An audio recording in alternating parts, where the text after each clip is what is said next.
दोस्तों नमस्कार। जोहार। चलिए जानते हैं झारखंड सूबा की ताज़ा खबरों को, लेकिन उससे पहले अगर आपने अभी तक इस चैनल को सब्सक्राइब नहीं किया तो सब्सक्राइब कर लें, जिससे कि आपको झारखंड सूबा की ताज़ा खबर रोजाना मिलती रहे। सबसे पहली खबर, लोकसभा चुनाव के मुद्दे को जारी रखेगी कांग्रेस। गुलाम अहमद मीर ने बीजेपी को एक्सपोज करने का बताया प्लान। झारखंड प्रदेश कांग्रेस के प्रभारी गुलाम अहमद मीर ने जाते जाते यह तय कर दिया कि कांग्रेस लोकसभा चुनाव के दौरान उठाए गए मुद्दे को झारखंड में अभी जिंदा रखेगी और कांग्रेस का मानना है कि अभी समाप्त हुए लोकसभा चुनाव में पार्टी की ओर से उठाए गए मुद्दे को जारी रखते हुए वोट लिया जा सकता है। अगली खबर, राज्य में फॉरेस्ट रेंजर पद के लिए अब 30 अगस्त तक करें आवेदन। लास्ट डेट बढ़ चुकी है। बता दें कि झारखंड लोक सेवा आयोग ने फॉरेस्ट रेंजर के 170 रिक्त पदों पर निकली भर्ती के लिए आवेदन की अंतिम तिथि बढ़ा दी है और इसके लिए पहले आवेदन की अंतिम तिथि 10 अगस्त निर्धारित थी, अब यह बढ़ाकर 30 अगस्त कर दी गई है। प्रतियोगी परीक्षाओं की तैयारी करने वाले जिन युवाओं ने आवेदन नहीं किया था उनके लिए यह सुनहरा अवसर है और फॉरेस्ट रेंजर पद के लिए आवेदन शुल्क जनरल EBC, BC और EWS कैटेगरी के उम्मीदवारों के लिए 600 रुपए है। अगली खबर, झारखंड में समय से पहले भी करवाए जा सकते हैं विधानसभा का चुनाव। इलेक्शन कमीशन की तैयारियां पूरी। निर्वाचन आयोग की टीम शीघ्र ही इन चुनाव की तैयारी की समीक्षा के लिए झारखंड आएगी। सूत्रों की माने तो सितंबर के पहले या दूसरे सप्ताह में विधानसभा चुनाव की आधिकारिक घोषणा हो सकती है। पूरी संभावना है कि हरियाणा एवं महाराष्ट्र के साथ ही झारखंड में विधानसभा का चुनाव हो। हालांकि निर्वाचन आयोग पर्व त्योहार को ध्यान में रखते हुए ही चुनाव की तिथि तय करेगी। अगली खबर, स्वतंत्रता दिवस कार्यक्रम को लेकर राजधानी रांची में तैयारियां अंतिम चरण में है। ऐतिहासिक मोरहाबादी मैदान में मुख्यमंत्री हेमंत सोरेन झंडोत्तोलन करेंगे। इस साल के कार्यक्रम में 14 अलग अलग बटालियन हिस्सा ले रहे। गेस्ट बटालियन के तौर पर बिहार पुलिस हिस्सा ले रही है। दक्षिणी छोटानागपुर प्रमंडल आयुक्त अंजनी मिश्रा की देखरेख में फुल ड्रेस रिहर्सल मोरहाबादी में किया गया है और इस दौरान DC राहुल कुमार सिन्हा के साथ सीनियर SP चंदन सिन्हा समेत कई पदाधिकारी मौजूद रहे। अगली खबर, झारखंड के 13 जिलों में बारिश बिजली का अलर्ट। आकाशीय बिजली से 3 लोगों की मौत। बता दें कि झारखंड में मौसम विभाग ने 11 जिले में भारी बारिश को लेकर अलर्ट जारी किया है। इसमें गढ़वा, पलामू, चतरा, हजारीबाग, कोडरमा, गिरिडीह, रांची, लोहरदगा, गुमला, लातेहार, खूंटी और रांची जिला शामिल है। पलामू जिले के लेस्लीगंज थाना क्षेत्र में वज्रपात से 3 की मौत हुई है और पलामू में आकाशीय बिजली से यह बड़ी घटना हुई। राज्य में सबसे अधिक बारिश 92 mm धनबाद में दर्ज की गई है। अगली खबर, पैर से दिव्यांग बनकर पहुंचा था अस्पताल, हत्या करके पैदल ही भागा। शाहिद अंसारी को लेकर उठ रहे कई सवाल। बदमाश शाहिद अंसारी लोकनायक जयप्रकाश नारायण केंद्रीय कारा से दाहिने पैर से दिव्यांग बनकर मेडिकल कॉलेज अस्पताल आया था, लेकिन हत्या को अंजाम देने के बाद वो पैदल ही भाग गया। इस घटना के बाद लोकनायक जयप्रकाश नारायण केंद्रीय कारा प्रशासन की भूमिका पर भी सवाल उठ रहे।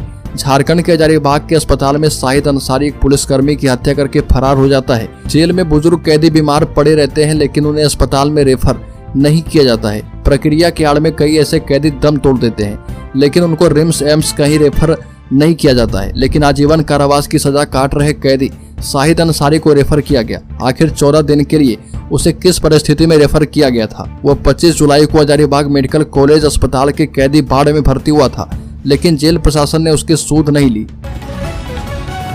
अगली खबर, राज्य के गढ़वा जिले में मंत्री मिथिलेश ठाकुर ने महारानी अहिल्याबाई होलकर की प्रतिमा का किया अनावरण। गढ़वा में पाल महासंघ के तत्वाधान में शहर के चिनिया मोड़ पर महारानी अहिल्याबाई होलकर की प्रतिमा अनावरण कार्यक्रम का आयोजन किया गया। मुख्य अतिथि स्थानीय विधायक सह सूबे के पेयजल स्वच्छता मंत्री मिथिलेश ठाकुर ने महारानी अहिल्याबाई होलकर की प्रतिमा का अनावरण किया।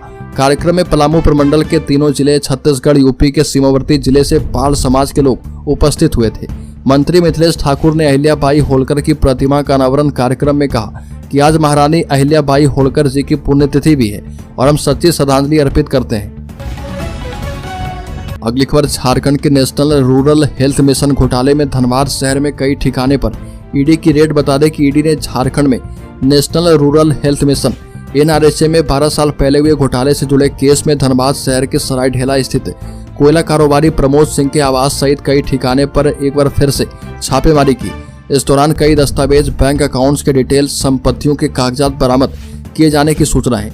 इसके पहले 4 जुलाई को छापेमारी के दौरान कई दस्तावेज बरामद किए गए थे।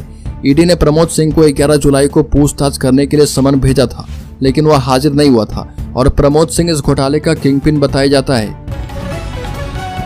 अगली खबर, गृह रक्षकों का मिलेगा दोगुना वेतन, कांग्रेस ने बताया स्वागत योग्य कदम। झारखंड प्रदेश कांग्रेस कार्य समिति के सदस्य रियाउद्दीन खान ने झारखंड सरकार के द्वारा झारखंड के गृह रक्षकों का वेतन दोगुना किए जाने पर प्रसन्नता व्यक्त की और झारखंड की इंडिया गठबंधन की सरकार का आभार व्यक्त किया। अभी तक झारखंड के गृह रक्षकों को 500 रुपये प्रतिदिन के हिसाब से भुगतान किया जाता रहा है। अब ये राशि दोगुनी करके 1088 रुपये प्रतिदिन के हिसाब से प्रत्येक गृह रक्षक को वेतन भुगतान किया जाएगा, जिसकी घोषणा झारखंड सरकार के मुख्यमंत्री हेमंत सोरेन द्वारा की गई है। अब अगला बढ़ा हुआ वेतन 1088 रुपये प्रतिदिन के हिसाब से झारखंड के सभी गृह रक्षकों को मिलेगा, जो कि सराहनीय कदम है। अगली खबर, बीजेपी का झारखंड मुक्ति मोर्चा पर बड़ा आरोप, कहा कि बांग्लादेशी घुसपैठिए। झारखंड मुक्ति मोर्चा के वोटर्स, झारखंड में बीजेपी ने हेमंत सोरेन सरकार पर बड़ा हमला बोला और विधानसभा में नेता प्रतिपक्ष अमर कुमार बौरी ने बड़ा आरोप लगाते हुए कहा कि झारखंड मुक्ति मोर्चा सरकार बांग्लादेशी घुसपैठियों से वोट लेकर उन्हें संरक्षण देती है। और बीजेपी नेता ने कहा कि बांग्लादेशी घुसपैठिए झारखंड मुक्ति मोर्चा के मतदाता बन चुके हैं। यह वोट बैंक झारखंड और भारत के लोगों के संसाधनों का दुरुपयोग कर रहा। सिर्फ इसी वोट बैंक को बचाने के लिए झारखंड सरकार सच्चाई नहीं देख पा रही है। इतना नहीं, बीजेपी नेता ने कहा कि एक दिन आएगा जब वो इसे समझेंगे। अगली खबर, 400 झारखंड आंदोलनकारियों को स्वतंत्रता दिवस पर दिया जाएगा प्रशस्ति पत्र। पूर्वी सिंहभूम जिला उपायुक्त के प्रयास से गृह कारा आपदा विभाग के द्वारा चिन्हित आंदोलनकारियों को 15 अगस्त को स्वतंत्रता दिवस के अवसर पर करीब 400 झारखंड आंदोलनकारियों को प्रशस्ति पत्र दिया जाएगा। जिले में सामाजिक सुरक्षा विभाग की ओर से झारखंड आंदोलनकारियों की पेंशन को लेकर सारे कार्य किए जा रहे। पूर्वी सिंहभूम जिला के चिन्हित झारखंड आंदोलनकारी को स्वतंत्रता दिवस के दिन सुबह 8 बजे गोपाल मैदान में झंडोत्तोलन कार्यक्रम में उपस्थित होना है। अगली खबर, रांची पुलिस का बड़ा खुलासा, पीएलएफआई चला रहा बाइक चोर गिरोह। उग्रवादी सुनील साहू और उसका साथी गिरफ्तार। बता दें कि पीएलएफआई उग्रवादी भी अब बाइक चोरी गिरोह चला रहे। महंगी बाइक चोरी कर कम कीमत में बेचते हैं और इसके साथ साथ चोरी की बाइक से उग्रवादी घटनाओं को भी अंजाम देते हैं। इसका रांची पुलिस ने खुलासा करने में सफलता हासिल की है। चान्हो थाना क्षेत्र से पुलिस ने पीएलएफआई उग्रवादी सुनील कुमार साहू और उसके सहयोगी को गिरफ्तार किया है और इसकी गिरफ्तारी के साथ ही बाइक चोर गिरोह का भंडाफोड़ हुआ और इनकी निशानदेही पर चोरी के 6 बाइक बरामद किए गए हैं। अगली खबर, लैंड स्कैम मामले में पूर्व डीसी छवि रंजन समेत 8 आरोपियों की न्यायिक हिरासत 24 अगस्त तक बढ़ी। रांची के बरियातू स्थित चेसियार होम रोड की भूमि की अवैध तरीके से खरीद बिक्री से जुड़े मनी लॉन्ड्रिंग के आरोपियों को रांची पीएमएलए की विशेष कोर्ट में वीडियो कॉन्फ्रेंसिंग के जरिए पेश किया गया, जिसके बाद कोर्ट ने सभी आरोपियों की न्यायिक हिरासत की अवधि 24 अगस्त तक बढ़ा दी है। जिन आरोपियों की कोर्ट में पेशी हुई है उसमें रांची के पूर्व डीसी छवि रंजन, प्रेम प्रकाश, भरत प्रसाद, राजेश राय, इम्तियाज अहमद, अफसर अली, लखन सिंह और मोहम्मद सद्दाम का नाम शामिल है। फिलहाल यह केस चार्ज फ्रेम की स्टेज पर है। अगली खबर, भारतीय जनता पार्टी विधानसभा चुनाव से पहले अपने मुख्यमंत्री के चेहरे के नाम का ऐलान कर सकती है। भारतीय जनता पार्टी विधानसभा चुनाव से पहले अपने मुख्यमंत्री के नाम की घोषणा कर सकती है। इसके लिए बीजेपी के एक बड़े वर्ग का मानना है कि मुख्यमंत्री का चेहरा उजागर करने से मतदाताओं में स्पष्टता आएगी और लोग उनके पक्ष में वोट करेंगे। हालांकि बीजेपी के भीतर संभावित गुटबाजी और नाराजगी का भी आकलन किया जा रहा। मुख्यमंत्री हेमंत सोरेन की लगातार घोषणाओं के बाद बीजेपी अपनी रणनीति में बदलाव कर रही है और ऐसे में राज्य का नाम आदिवासी चेहरे को आगे कर एक बड़ा संदेश देने की कोशिश कर रही है। अध्यक्ष बाबूलाल मरांडी का नाम सबसे आगे है। अगली खबर, धनबाद, बोकारो एवं गिरिडीह के नॉन टैक्स पेयर को मुफ्त में नहीं मिल पाएगा बालू। मुख्यमंत्री की घोषणा के बावजूद धनबाद, बोकारो एवं गिरिडीह के नॉन टैक्स पेयर को मुफ्त में बालू नहीं मिल पाएगा। उक्त तीनों जिलों में जेएसएमडीसी द्वारा संचालित एक भी घाट नहीं है। इसका खामियाजा यहाँ के स्थानीय लोगों को भुगतना पड़ेगा। खनन विभाग से प्राप्त सूचना के मुताबिक नॉन टैक्स पेयर को मुफ्त में बालू लेने के लिए 1-2 माह का इंतजार करना पड़ सकता है और इसके लिए विभाग की ओर से एमडीओ मोड में घाटों की नीलामी की प्रक्रिया को अंतिम रूप दिया जा रहा। और बता दें कि झारखंड विधानसभा के मानसून सत्र के दौरान सदन में बालू को लेकर मुख्यमंत्री हेमंत सोरेन ने बड़ी घोषणा की थी। अगली खबर, लोकसभा चुनाव में मृत कर्मियों के आश्रितों को उपायुक्त ने सौंपा 15 लाख का चेक। लोकसभा आम निर्वाचन 2024 के निर्वाचन प्रक्रिया के दौरान निर्वाचन कार्य में लगे 4 कर्मी की मौत पर भारत निर्वाचन आयोग के मुताबिक उनके आश्रितों को 15-15 लाख रुपए की मुआवजा राशि प्रदान की गई है। उपायुक्त शशि रंजन ने समाहरणालय के सभा कक्ष में निर्वाचन कार्य में प्रतिनियुक्ति के दौरान मृत कर्मी के आश्रितों को अनुग्रह अनुदान की राशि का चेक सौंपा है और पलामू संसदीय क्षेत्र में ये चेक सौंपा गया। अगली खबर झारखंड के हजारीबाग जिले में बांग्लादेशी गिद्ध ने मचाया हड़कंप, गले में लगी हुई थी चिप। झारखंड के हजारीबाग जिले में एक बांग्लादेशी गिद्ध की उपस्थिति ने लोगों के बीच चर्चा का विषय बना दिया है। विष्णुगढ़ के कोनार डैम से पकड़े गए इस गिद्ध पर बांग्लादेश का चिप एवं एक मेटालिक रिंग लगी है।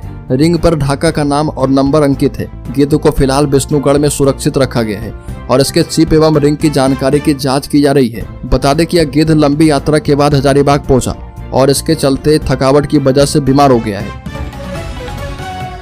अगली खबर राज्य के धनबाद जिले में कोयला कारोबारी प्रमोद सिंह के आवास पर ईडी की छापेमारी। कोयला कारोबारी सह स्वास्थ्य विभाग के पूर्व संविदा कर्मी प्रमोद सिंह के आवास पर एक बार फिर से ईडी की टीम छापेमारी करने पहुंची। जानकारी के मुताबिक ईडी की टीम सरायढेला थाना क्षेत्र के सहयोगी नगर फेज 3 स्थित प्रमोद सिंह के आवास पर पहुंचकर छापेमारी की कार्रवाई कर रही है। ईडी की यह कार्रवाई आय से अधिक संपत्ति मामले को लेकर की जा रही है और प्रमोद सिंह ने पूर्व में स्वास्थ्य विभाग में संविदा कर्मी रहते करोड़ों का घोटाला किया था। अगली खबर झारखंड के शेयर होल्डर्स इन्वेस्टर्स के लिए बड़ी खबर। साबुन से लेकर लॉकर तक बनाने वाली कंपनी गोदरेज इंडस्ट्रीज लिमिटेड को पहली तिमाही में 322 करोड़ रुपए का मुनाफा हुआ है। एक साल पहले की समान तिमाही के मुकाबले इसमें 81% की बढ़ोतरी दर्ज की गई। कंपनी के संचालन में कॉन्सोलिडेटेड रेवेन्यू की बात करें तो अप्रैल जून तिमाही में यह 4,247 करोड़ रुपए रहा।